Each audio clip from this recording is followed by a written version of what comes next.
Blood on the desert sand glinted in the harsh August sun of 1873 as Penelope James lay motionless on the dusty trail 20 miles outside of Weaverville, California. Her once white dress was torn and stained, her honey blonde hair matted with dirt and her own blood. Each shallow breath sent pain radiating through her bruised ribs as consciousness threatened to slip away again. The distant sound of hoofbeats barely registered in her fading awareness. Xavier Hayes spotted something unusual on the horizon as he guided his chestnut mare along the lonely trail back to his ranch. At first, he thought it might be discarded clothing or perhaps an animal carcass. But as he drew closer, the unmistakable form of a woman became clear. He spurred his horse forward, dust kicking up behind them. "Good Lord," he muttered, dismounting swiftly and kneeling beside the battered woman. Her face was swollen, one eye blackened, and her lips split. Xavier removed his bandana, pouring some water from his canteen to dampen it before gently wiping blood from her face. "Madam, can you hear me?" Penelope stirred slightly, her eyelids fluttering. Through blurred vision, she made out the silhouette of a man against the bright sky, broad-shouldered with a cowboy hat casting shadows across his features. Instinctively, she tried to crawl away, a whimper escaping her lips. "Easy now," Xavier said softly, holding his hands up. "I'm not going to hurt you. You need help." Her throat was parched, making speech difficult. "Please." She managed, the single word emerging as a hoarse whisper. Xavier nodded, understanding her desperation. With gentle movements, he slipped one arm beneath her shoulders and the other under her knees, lifting her as carefully as possible. Even so, she winced, pain etched across her features. "I've got a ranch about 5 miles from here. My housekeeper can tend to your wounds," he explained, setting her atop his horse before mounting behind her. He wrapped one arm securely around her waist, holding the reins with his other hand. "Just lean back against me. I'll get you someplace safe." Penelope had no choice but to trust this stranger. Consciousness ebbed and flowed as they rode, her body occasionally going limp against his chest. Xavier maintained a steady pace, not wanting to jostle her injuries further, all the while wondering who had left this woman for dead and why. Pine Creek Ranch came into view as the sun began its descent behind the western mountains. It wasn't the largest spread in the territory, but Xavier had worked hard to build something respectable since arriving in California 4 years earlier. A modest 2-story house stood alongside a barn and corral, with several outbuildings dotting the property. "Mrs. Finch," Xavier called as he carefully dismounted, still supporting the injured woman. "Mrs. Finch, come quickly." The door swung open, revealing a stout woman in her 50s with gray-streaked hair pulled into a tight bun. Her eyes widened at the sight before her. "Merciful heavens! What happened?" she exclaimed, rushing forward to help. "Found her beaten on the trail to town," Xavier explained, carrying Penelope through the doorway. "She needs tending to and quick." "Take her to the spare bedroom," Mrs. Finch directed, already rolling up her sleeves. "I'll fetch water and bandages." The spare room was simply furnished but clean, with an iron-framed bed covered by a patchwork quilt. Xavier laid Penelope down gently, noting how her breathing seemed labored. "Don't you worry, miss," Mrs. Finch said, returning with supplies.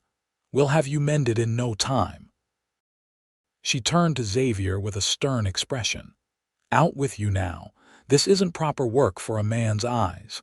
Xavier nodded, stepping out but lingering in the hallway. "I'll ride for Doc Wilson if you think she needs him." "Let me see to her first," Mrs. Finch replied, closing the door firmly. Over the next hour, Mrs. Finch cleaned Penelope's wounds, wrapped her ribs, and helped her into a clean nightgown that had belonged to Xavier's late mother. Through it all, Penelope drifted between consciousness and oblivion, occasionally murmuring incoherently or flinching away from phantom attackers. "She's had a terrible beating," Mrs. Finch reported when she finally emerged from the room. "3 cracked ribs by my reckoning, that eye's swollen shut, and she's covered in bruises. Some defensive wounds on her hands, too. She fought back against whoever did this." Xavier's jaw tightened, anger rising at the thought of someone attacking a woman so brutally. "Will she be all right?" "With time and rest, I believe so. No signs of." Mrs. Finch hesitated, choosing her words carefully. "Further violations, thank the Lord, but she's feverish now. We should fetch the doctor if it doesn't break by morning." "Did she say anything? Her name or who did this, Mrs.?" Finch shook her head. "Only fragments, something about a man named Silas and a lockbox, nothing that makes much sense." Xavier nodded grimly. "I'll sit with her tonight. You get some rest, Mrs. Finch." "That wouldn't be proper, Mr. Hayes," she protested.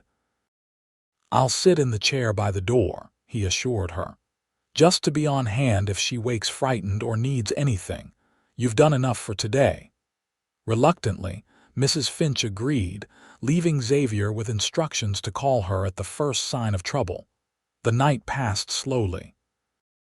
Xavier dozed intermittently in the uncomfortable wooden chair, waking at every sound from the bed. Near dawn, Penelope began thrashing, caught in the grip of a nightmare. "No, please, I don't have it," she cried out, her voice breaking. Xavier moved to her bedside, hesitating before gently touching her shoulder. "Miss, you're safe now. No one's going to hurt you here." Her eyes flew open, wild with fear before gradually focusing on his face. Recognition flickered, not of him personally, but of the man who had rescued her. "Water," she whispered. Xavier helped her sit up slightly, supporting her back as she sipped from the glass he held to her lips. "Thank you," she managed, her voice stronger than the previous day. "Where am I?" "Pine Creek Ranch. My place. I'm Xavier Hayes." He set the glass aside. "Can you tell me your name?" She hesitated, fear crossing her features before she seemed to decide something. Penelope James." "Miss James, do you remember what happened to you? Who did this?" Pain shadowed her eyes, not just physical. I shouldn't say." "Was it this Silas you mentioned?" Surprise registered on her face, followed quickly by alarm. "You know Silas?" "No, madam. You called his name in your sleep." Penelope sank back against the pillows, seemingly relieved yet still wary. "I can't involve anyone else in my troubles." "You've been kind, but once I'm able I should go." Xavier frowned. "You're welcome to stay as long as needed. Whatever trouble you're in, perhaps I can help." She shook her head emphatically, wincing at the pain the movement caused. "No, they're dangerous men. They'll kill anyone who interferes." "They?" Xavier raised an eyebrow. "So there's more than just Silas." Penelope closed her eyes, realizing she'd revealed more than intended. "Please, Mr. Hayes. The less you know, the safer you'll be." Xavier considered pressing further but recognized the fear in her voice. "All right. But you're staying put until you're healed, at least. I won't have you wandering off to get yourself killed after I went to the trouble of finding you." A ghost of a smile touched Penelope's lips at his gruff concern. "You're stubborn, Mr. Hayes." "So I've been told," he replied with a slight grin. "Rest now. Mrs. Finch will bring you some broth when you wake." The next few days established a rhythm. Penelope slept much of the time, her body working to heal the abuse it had suffered. When awake, she accepted Mrs. Finch's motherly care and Xavier's occasional visits with increasing comfort, though she remained guarded about her past. On the 4th day, Xavier brought her a book from his modest library, a collection of Tennyson's poems. "Thought you might be getting bored," he explained, setting it on her bedside table. "Not much for reading myself, but my mother loved this one." "That's very thoughtful," Penelope said, genuinely touched by the gesture. She reached for the book, her fingers brushing against his. For a moment, neither moved, the simple contact somehow significant. Xavier cleared his throat, pulling his hand away. "I'll be riding into town tomorrow. Is there anything you need?" She hesitated. "Mr. Hayes, you've done far too much already." "Nonsense, and call me Xavier, please." "Mr. Hayes makes me feel like my father." Penelope smiled, the expression transforming her face despite the fading bruises. "Xavier, then, and I'm Penelope." He nodded, returning her smile. "Penelope, it suits you." The following morning, Xavier prepared for his trip to Weaverville. Typically, he visited town only when necessary, preferring the solitude of his ranch to the bustle of the growing mining settlement. "Keep a close eye on her, Mrs. Finch," he instructed as he mounted his horse. "I should be back before sundown." "She'll be fine," the housekeeper assured him. "That girl's tougher than she looks." Xavier tipped his hat and set off, his mind filled with questions about his mysterious guest. In town, he attended to his usual business supplies at the general store, mail at the post office, a quick visit to the bank. As he was leaving the latter, a poster tacked to the community board caught his eye. A crude drawing of a woman with the words "Wanted" for theft and murder printed below. Though the illustration was poor, there was something familiar in the face. A chill ran through him as he read the text beneath. Penelope James, wanted for the theft of $5,000 and the murder of Silas Blackwell in Sacramento. Reward offered for information or capture. Xavier stared at the poster, his mind racing. This couldn't be the same Penelope. The woman recovering in his home seemed incapable of murder.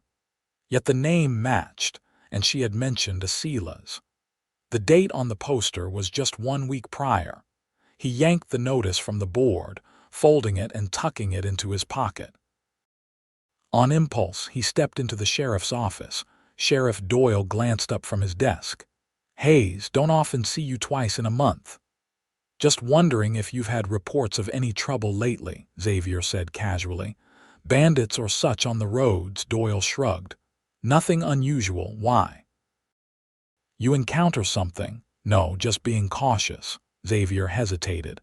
"Heard any news from Sacramento recently?" "Nothing specific. Though there was some banker got himself killed last week. Messy business from what I heard." The sheriff eyed him suspiciously. "What's your interest?" "No interest, just making conversation." Xavier moved toward the door. "Good day, Sheriff." On the ride home, Xavier wrestled with his discovery. The woman he'd rescued was either a dangerous criminal or herself a victim of some injustice. His instincts told him the latter, but he couldn't ignore the wanted poster. When he arrived at the ranch, he was surprised to find Penelope sitting on the porch, wrapped in a quilt despite the warm afternoon. Color had returned to her cheeks, and she'd managed to arrange her hair neatly with Mrs. Finch's help. "You're looking better," he observed, tying his horse to the rail. "Fresh air helps," she replied. "Mrs. Finch thought I should start rebuilding my strength." Xavier nodded, deciding directness was the only approach. He pulled the wanted poster from his pocket, unfolding it and holding it up. "Care to explain this?" The color drained from Penelope's face. She gripped the arms of the chair, looking as though she might bolt despite her injuries. "Where did you get that?" "Town notice board," he answered, sitting in the chair beside her.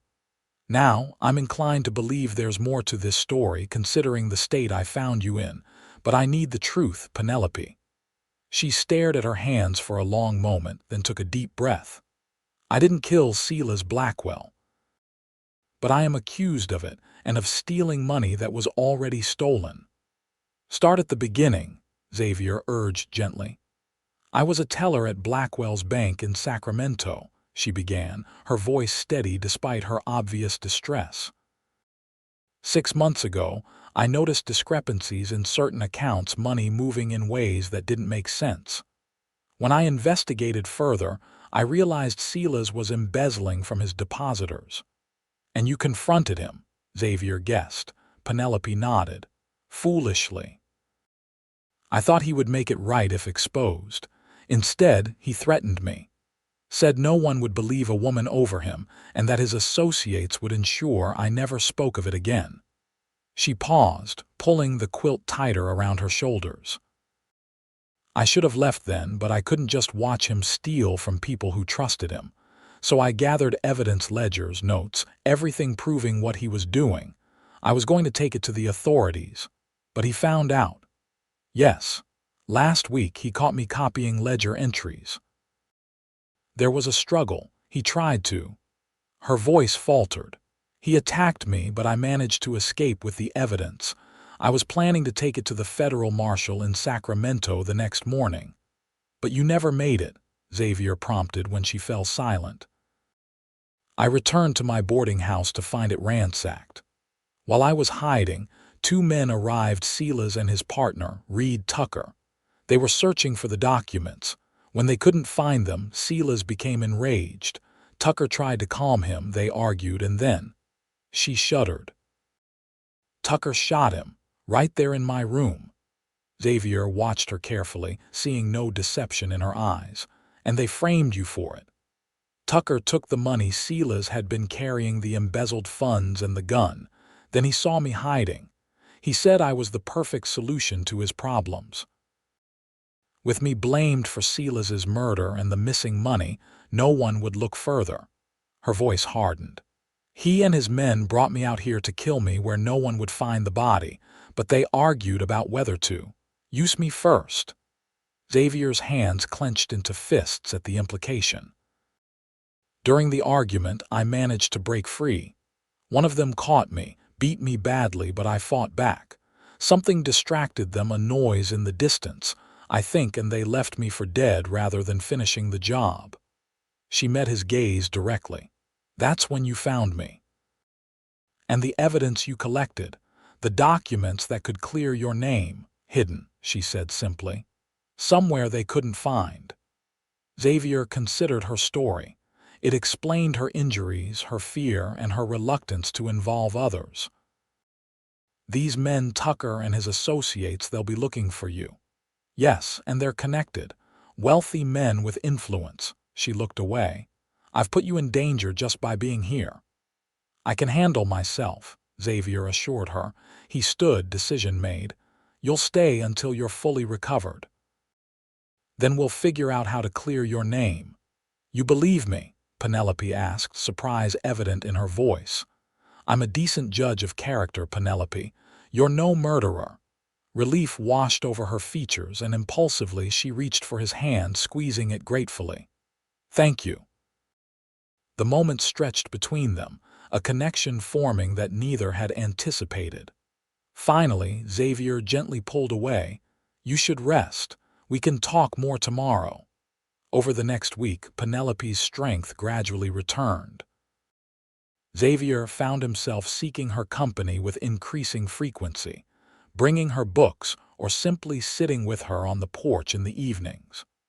Her sharp mind and quiet determination impressed him, as did her resilience in the face of her ordeal. One evening, as they watched the sunset paint the mountains in gold and crimson, Penelope broached the subject that had been unspoken between them. I need to return to Sacramento, she said softly. The evidence I hid, it's the only way to clear my name. Xavier frowned, turning to face her. You're not fully healed yet. Healed enough, she countered. And every day I stay puts you at greater risk. You planning to just walk into Sacramento with a price on your head? He challenged. I have a friend there, a woman I trust. She can help me retrieve the documents. Xavier was silent for a long moment. When were you thinking of leaving? Tomorrow, if possible. I could take the stage from Weaverville. Alone, he shook his head firmly. Not happening, Penelope. If you're determined to go, I'm coming with you. She began to protest, but he raised a hand to stop her. This isn't negotiable. You need someone watching your back, and I'm offering. Your ranch, Liam can manage things for a week, Xavier said, referring to his ranch hand. Mrs. Finch will keep him in line. Penelope studied his face, seeing the determination there. "Why would you risk yourself for me? You barely know me." Xavier considered the question seriously. "Maybe because I've spent 4 years out here keeping to myself, not getting involved, and then you quite literally landed in my path." He smiled slightly. "Or maybe I just have a strong dislike for men who beat women and leave them for dead." The real answer that in their short acquaintance, she had awakened something in him he thought long buried remained unspoken. "It will be dangerous," she warned. "Most worthwhile things are," he replied simply. The following morning they set out for Weaverville to catch the afternoon stage. Xavier had explained their absence to Mrs. Finch and Liam as a necessary trip to Sacramento on business, without elaborating on the nature of that business. In town, Xavier purchased tickets while Penelope waited at a small cafe, a shawl draped over her head to obscure her features. Her heart raced each time the door opened, fearing discovery, but their luck held. The stage journey would take 2 days, with an overnight stop in Reading. As they boarded, Xavier noticed Penelope's tension. She sat close to him, her shoulders rigid, eyes constantly scanning their fellow passengers, an elderly couple, a salesman and a young miner heading to the city. "Try to relax," Xavier murmured. "You look nervous, which draws attention." She nodded, making a visible effort to loosen her posture. "I haven't been around people since." "I know," he said quietly, "but you're not alone now." The journey passed without incident, though neither slept much during the night at the roadhouse in Reading. By the time they reached Sacramento the following evening, both were exhausted but alert. "We should find rooms for the night," Xavier suggested as they disembarked at the busy station. "Your friend can wait until morning." Penelope shook her head. "Clara works nights at the hospital. This is the best time to find her, and I don't want to risk staying at a hotel where I might be recognized." They hired a carriage to take them to Sacramento General Hospital, where Penelope asked for Clara Bennett, identifying herself as a cousin. When the nurse appeared, a slender woman with kind eyes and a no-nonsense manner, her shock at seeing Penelope was quickly masked by professional composure.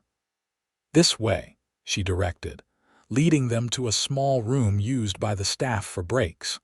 Once the door closed, she embraced Penelope tightly. "My God, Penny, everyone thinks you're either dead or on the run." "I nearly was dead," Penelope replied grimly, then quickly introduced Xavier and explained their situation. Clara listened intently, her expression growing darker. "I knew something was wrong when they claimed you killed Silas." "You couldn't hurt a fly," she glanced at Xavier, "and you've been protecting her." "Just offering a helping hand," he replied modestly. Clara assessed him with a nurse's perceptive eye. "Well, she's lucky you found her." She turned back to Penelope. "What do you need from me?" "A place to stay tonight and help retrieving something I hid." "My apartment is small, but you're both welcome," Clara offered. "As for the hiding place, where is it?" Penelope hesitated. "The cathedral. In the confessional." Xavier raised an eyebrow. "You hid stolen bank records in a church." "Not stolen, copied," Penelope corrected. "And it seemed the safest place. No one would think to look there, and I knew the priest's schedule. I tucked the packet behind a loose panel in the third confessional. It should still be there." Clara nodded. "The cathedral opens at dawn for morning mass." "We can go then." They spent a restless night in Clara's small apartment, Xavier insisting on taking the floor while the women shared the bed. Before dawn, they set out for the cathedral, moving through streets just beginning to stir with early workers. The massive doors of the cathedral were already open when they arrived, a few parishioners scattered in the pews for morning prayers. Penelope led them toward the confessional booths along the side wall, her steps faltering as they approached. "What is it?" Xavier whispered, noticing her hesitation. "There's someone in there," she murmured, Nodding toward a man exiting the middle confessional, Xavier's hand moved instinctively to the gun concealed beneath his coat. "Do you recognize him?" Penelope squinted, then relaxed slightly. "No. Just a worshiper, I think." They waited until the man left the cathedral before approaching the confessionals. Penelope slipped into the third booth, feeling along the wooden panel at knee level. After a moment, her fingers found the loose section and she pried it open. Reaching into the dark space behind, her face fell. "It's gone." Xavier crowded into the small space beside her, running his own fingers along the hiding spot. "Are you sure this is the right place?" "Positive," she insisted. "Someone found it." A shadow fell across the confessional entrance. "Looking for this, Miss James." They turned to find a man in his 50s, dressed in the dark suit of a banker or businessman, holding a leather portfolio. Two younger men flanked him, their stances suggesting they weren't there to pray. "Tucker," Penelope breathed, shrinking back against Xavier. Reed Tucker smiled coldly. "You're more resilient than I gave you credit for. My associates assured me you wouldn't survive your lesson." Xavier moved slightly, positioning himself between Penelope and the men. "You're the ones who beat her and left her to die. And you must be the Good Samaritan," Tucker observed. "Unfortunate for you." "How did you find the documents?" Penelope demanded. Tucker chuckled. "You think we wouldn't watch the places meaningful to you? I had men observe the cathedral for days after your disappearance. Eventually, one noticed this loose panel." He tapped the portfolio. "Imagine my surprise at finding such detailed evidence of poor Silas's misdeeds and my own." "There are copies," Penelope bluffed. "I sent them to the federal marshal." "A valiant attempt, my dear, but if that were true, I'd be in custody already." Tucker gestured to his men. "Now I think it's time we conclude our unfinished business, both of you." Xavier's hand moved in a blur, drawing his revolver and aiming it steadily at Tucker's chest. "I don't think so." Tucker's smile never wavered. "In a house of God, with witnesses all around, I think not, Cowboy. Besides, my men are armed as well, as you've surely noticed." The tension stretched taut between them, other parishioners beginning to notice the confrontation. "I suggest," Tucker continued smoothly, "that we all take a walk to someplace more private to resolve this matter." Xavier recognized the trap but saw few alternatives. If they refused, Tucker would simply wait and have his men follow when they left.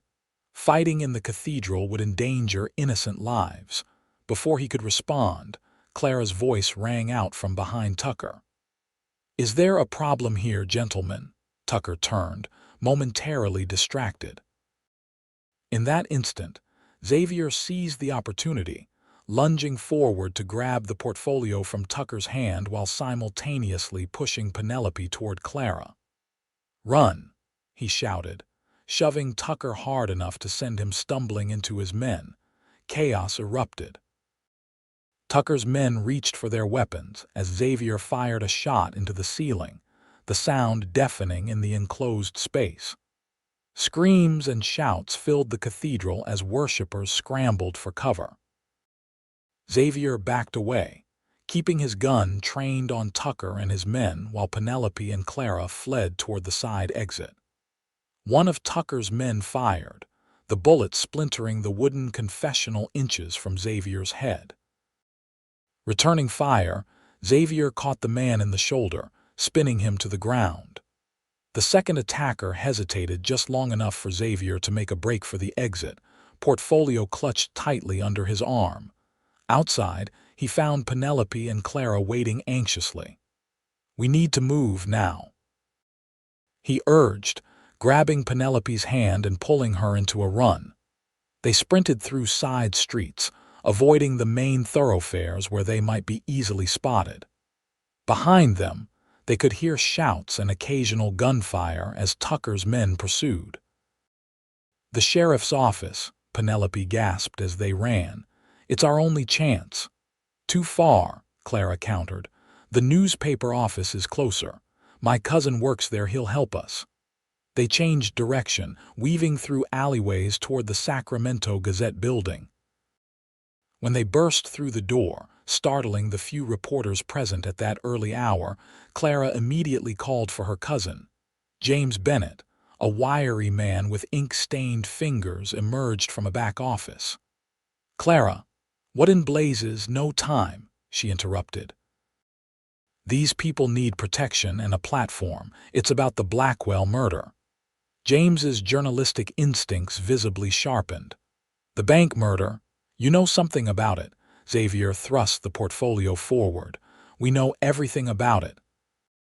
And we've got proof that the real killer is Reed Tucker, who's currently trying to silence us permanently." Understanding dawned on James's face as he looked at Penelope. "You're the woman they're hunting, the teller." "Yes," she admitted, "but I didn't kill anyone. Those papers prove Tucker and Blackwell were embezzling together. When I discovered it, Blackwell tried to silence me. Tucker killed him to take over the operation and framed me for it." James flipped through the documents quickly, whistling at what he saw. "This is dynamite. Names, dates, amounts all here." He looked up. "You realize Tucker has half the city council in his pocket, including the sheriff." "Then we need federal authorities," Xavier said grimly. "And we need to stay alive long enough to reach them." A commotion outside drew their attention to the window. Tucker and 4 men, the 2 from the cathedral plus new reinforcements, were approaching the newspaper office, their intentions clear. "Back door," James decided, grabbing the portfolio. "I've got a printing press to protect these." "Clara, take them through the alley to Watkins at the telegraph office. He's honest. Have him wire the federal marshal in San Francisco." They slipped out the rear of the building just as Tucker's men entered the front. The alley led to a narrow side street, which they followed toward the telegraph office 3 blocks away. "Almost there," Clara encouraged as they rounded the final corner. A shot rang out, chipping brick from the wall beside them. Tucker stood at the end of the street, revolver raised for another shot. Inside. "Now!" Xavier pushed the women ahead of him, turning to fire back at Tucker. The telegraph operator looked up in alarm as they burst into his office. "What's the meaning of federal marshal?" Xavier interrupted. "We need to send a wire to San Francisco immediately. Matter of life and death." The operator hesitated, but Clara stepped forward. "Please, Bill. These people have evidence of murder and massive fraud. Tucker's men are right outside." Bill Watkins peered through his window, paling at the sight of armed men approaching. "All right, but make it quick." Penelope dictated a terse message explaining the situation and requesting immediate federal intervention, while Xavier positioned himself at the window, watching Tucker organize his men to surround the building. "Message sent," Watkins confirmed. "But it'll be hours before anyone from San Francisco could arrive, even if they act immediately." "We need to hold out," Xavier said grimly. "Is there another way out of here?" Watkins shook his head. "Just the front door and a window in my back room, but it's a 15-foot drop to the alley." Outside, Tucker's voice called out, "You're only delaying the inevitable. Come out now and perhaps we can reach an understanding." Xavier exchanged glances with Penelope. "No chance of that." "There may be another option," Clara suggested. "The newspaper will have the story set for tomorrow's edition by now. Even if Tucker gets to us, the truth will still come out." "Small comfort if we're dead," Xavier muttered. A new voice joined the standoff outside, authoritative, commanding. "Tucker, this is Sheriff Dawson." "Stand down and disperse immediately." Xavier risked a look. The sheriff stood with 4 deputies, all armed and facing Tucker's group. "Sheriff," Tucker replied smoothly, "I'm pursuing fugitives. This woman is wanted for murder." "So I've heard," Dawson responded. Convenient how the only witness to Blackwell's embezzlement ended up accused of killing him. The sheriff held up a paper. Just got an interesting telegram from Judge Harmon. Seems he received some very concerning financial records this morning that implicate you in fraud, Tucker. The judge thought I should know before anyone else got hurt. Xavier turned to Penelope in confusion. James must have sent copies to the judge, she realized. He said he was protecting them. Outside, Tucker's composure was cracking. This is absurd. You can't possibly believe. I believe I'm placing you under arrest pending investigation, Dawson interrupted.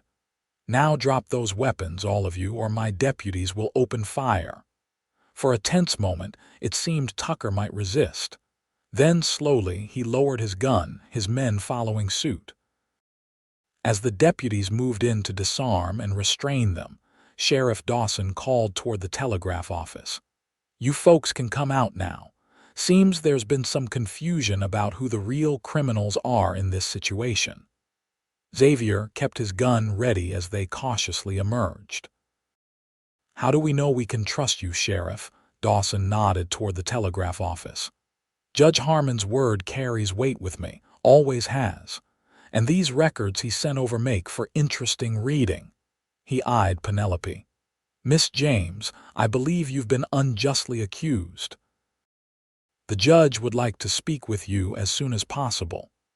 The next 24 hours passed in a whirlwind of statements, examinations of evidence and revelations. Judge Harmon, a stern but fair man with a reputation for incorruptibility, personally reviewed the documents Penelope had gathered. The federal marshal arrived from San Francisco by evening train, taking over the investigation. Tucker and his associates were held without bail, and by the following afternoon, the Sacramento Gazette ran a front-page story exposing the entire scheme, completely exonerating Penelope. The evidence was overwhelming: ledger entries, correspondence between Tucker and Blackwell, even testimony from a bank clerk who had witnessed arguments between the conspirators but had been too frightened to come forward. It's over, Penelope said with quiet wonder as she and Xavier sat in Judge Harmon's antechamber, waiting for a final meeting. I can hardly believe it. Xavier took her hand, a gesture that had become familiar between them. You were brave to stand up to them in the first place. Most would have looked the other way. I couldn't, she said simply, but I wouldn't have survived without you. The door opened, and Judge Harmon beckoned them inside. Miss James, Mr. Hayes, thank you for your patience. I wanted to personally inform you that all charges against you have been dropped, Miss James. Furthermore, the bank's board of directors wishes to offer restitution for your ordeal. Penelope blinked in surprise. Restitution. They're eager to avoid a public lawsuit, the judge explained with a hint of a smile. They've authorized a settlement of $5,000, ironically, the same amount you were accused of stealing. They also extend an offer to return to your position, should you wish it. Xavier squeezed her hand. That's wonderful news. But Penelope seemed hesitant. I'm grateful, Your Honor, but I'm not sure returning to the bank is what I want anymore. Outside the courthouse, as afternoon sunlight bathed the city in golden light, Xavier and Penelope walked slowly toward Clara's apartment, where they had continued to stay. What will you do now? Xavier asked, suddenly aware that their shared purpose was concluding. Will you stay in Sacramento? Penelope stopped, turning to face him. I don't know, there's nothing really keeping me here except Clara. She hesitated. What about you? I suppose you'll be heading back to your ranch. Xavier nodded, an unexpected heaviness settling in his chest. I should. Liam's capable, but there's always work waiting. He studied her face, memorizing its features: the determined set of her jaw, the intelligence in her eyes, the quiet strength that had drawn him to her from the beginning. Penelope, He stopped, gathering his courage. These past weeks, despite the danger or perhaps because of it, I've come to care for you, more than I expected, more than might be wise." Her eyes widened slightly, hope dawning in their depths. "Xavier, I know it's sudden," he continued quickly, "and you've just regained your freedom. You deserve time to decide what you want without pressure, but if you ever find yourself considering Weaverville—" He let the thought hang unfinished between them. Penelope stepped closer, her hand finding his. "When I was lying on that roadside, certain I was going to die, I promised myself that if I survived, I wouldn't waste time on hesitation or fear." She took a deep breath. "I care for you too, Xavier, more than I can properly express. Enough to consider a life in a small ranch outside Weaverville." He asked softly. Her answer was to rise on tiptoes and press her lips gently to his. The kiss was brief but full of promise, and when she pulled away they were both smiling. "I believe that's a yes," Xavier murmured. 2 weeks later, Xavier and Penelope stood on the porch of Pine Creek Ranch, watching the sunset paint the mountains in familiar glory.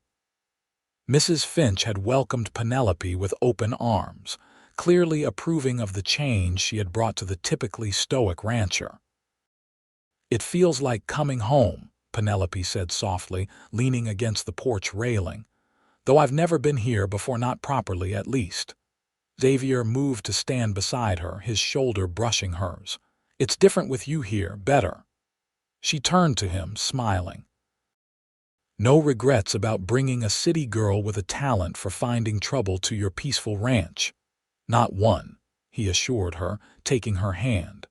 "Though I'd prefer if you stayed off roadside ditches from now on." Penelope laughed, the sound carrying across the peaceful ranch yard. "I think I can manage that." She grew more serious, her fingers tightening around his. "Thank you, Xavier, not just for saving my life, but for believing in me when you had every reason not to." He drew her close, his arms encircling her waist. "I knew from the first moment I saw you that you were worth fighting for. Even half dead in the dust, there was something about you, a strength that couldn't be broken." "I wasn't so certain," she admitted, "but you helped me find that strength again." Their lips met as the last rays of sunlight faded from the sky, the kiss deepening with the promise of a future neither had dared imagine when fate had thrown them together on a dusty California trail. In the years that followed, Pine Creek Ranch prospered under their joint care. Penelope's financial acumen complemented Xavier's practical ranching knowledge, allowing them to expand their operations and eventually build a larger home to accommodate their growing family.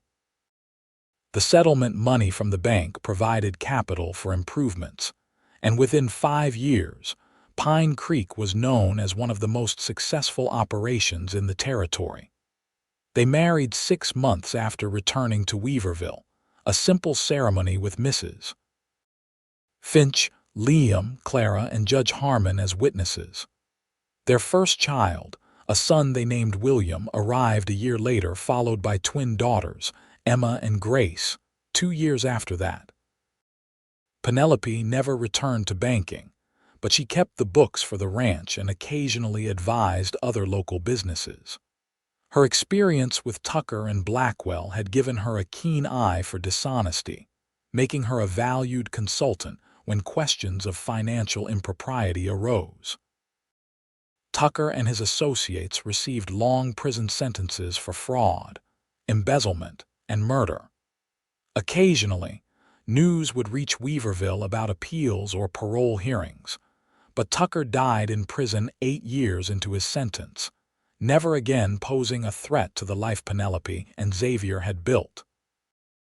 On their 10th anniversary, as they sat on the same porch where they had first acknowledged their feelings, Xavier presented Penelope with a leather-bound journal. "What's this?" she asked, running her fingers over the soft cover. "Our story," he replied. "I had Clara help me gather the newspaper accounts, court records, even some of your notes. I thought our children should know someday not just how we met, but what you overcame." Tears welled in Penelope's eyes as she leafed through the pages. "From beaten and abandoned on a roadside to this," she murmured, gesturing to their home, their land, the distant sound of their children playing. "It seems impossible." Xavier took her hand, pressing a kiss to her palm. "Not impossible, just unlikely, like most good things in life." As twilight settled over Pine Creek Ranch, they remained on the porch, hands entwined, watching the first stars appear. From tragedy had come triumph. From violence, peace. From a chance encounter on a lonely trail, a love that had not only healed wounds but built something enduring and beautiful on the foundation of shared courage and trust. In the soft, gathering darkness, Penelope leaned her head against Xavier's shoulder, content in the knowledge that the road that had once nearly claimed her life had ultimately led her home.